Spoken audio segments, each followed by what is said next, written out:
श्रीराम समर्थ. नामाचे प्रेम नामाच्या सहवासाने येईल. नामाचे प्रेम येण्यासाठी आपण प्रेमळ आईकडेच बघा. मुलाला जर ताप आला तरी आईच्या पोटात धस्स होते. अन्न गोड लागत नाही, झोप लागत नाही, अशा अनेक गोष्टी होतात. थोडक्यात म्हणजे तिला सर्व बाजूंनी अस्वस्थता उत्पन्न होते. नाम घेण्यात थोडा व्यत्यय आला तर आपली स्थिती तशी होते का? याचे उत्तर आपल्याला स्वतःकडूनच मिळण्यासारखे आहे. नाम घेणे हा माझा धर्म आहे, ते माझे आद्य कर्तव्य आहे. त्याच्याशिवाय जगणे म्हणजे मेल्यासारखेच आहे. नाम घेण्यात माझे आत्यंतिक हित आहे, किंबहुना मी नामाकरिताच जन्माला आलो आणि तद्रूपच होऊन जाईन, इतक्या प्रज्वलित भावनेने नाम घेणे जरूर आहे. आणि मग प्रेम आले नाही ही गोष्ट शक्यच नाही. प्रेम येत नाही याचा अर्थच हा की आम्ही नाम खऱ्या आस्थेने घेत नाही. ह्या सर्वांवर उपाय म्हणजे नाम घेण्याच्या निश्चयाने ते जसे येईल तसे घेत राहणे. तेच नाम आपल्याला एक एक पाऊल पुढे नेऊन ध्येय गाठून देईल.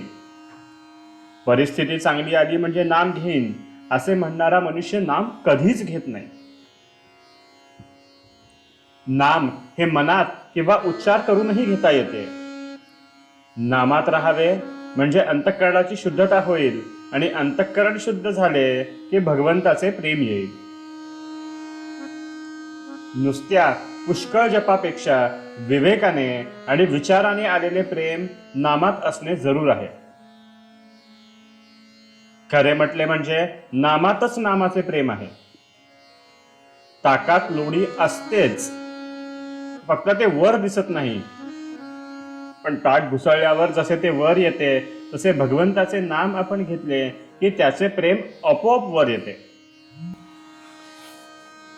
साध्या शब्दांचा देखील आपल्या वृत्तीवर परिणाम होऊन तो भाव आपल्या मनात जागृत होतो. मग भगवंताच्या नामाने भगवंताचे प्रेम का येणार नाही? आज तुम्हाला जेवढा वेळ रिकामा मिळतो तेवढा सगळा भगवंताच्या नामात घालवण्याचा प्रयत्न करा.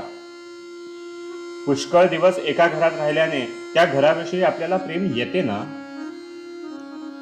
प्रपंचाचे प्रेम आपल्याला सहवासाने आले आहे, तसे नामाच्या अखंड सहवासाने त्याचे प्रेम आपोआपच येईल. उठता बसता चालता बोलता आपण अनुसंधान ठेवण्याचा प्रयत्न करावा. कोणतेही व्यसन कालांतराने पचनी पडते आणि मग मनुष्य जास्त त्याच्या अधीन जातो. अफूचे पहा, दिवसेंदिवस त्या माणसाला जास्त अफू लागते. त्याप्रमाणे भगवंताच्या चिंतनाचे आपल्याला व्यसन लागले पाहिजे.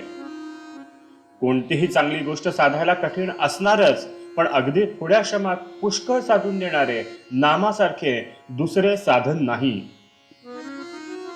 म्हणून नेहमी मनाने नाम घेत असावे. आजचे बोधवचन: नामाचे प्रेम यायला एक गुरूंना ते आवडते म्हणून घ्यावे, किंवा दुसरे नामातच माझे कल्याण आहे या भावनेने घ्यावे. जानकी जीवन स्मरण. जय जय राम.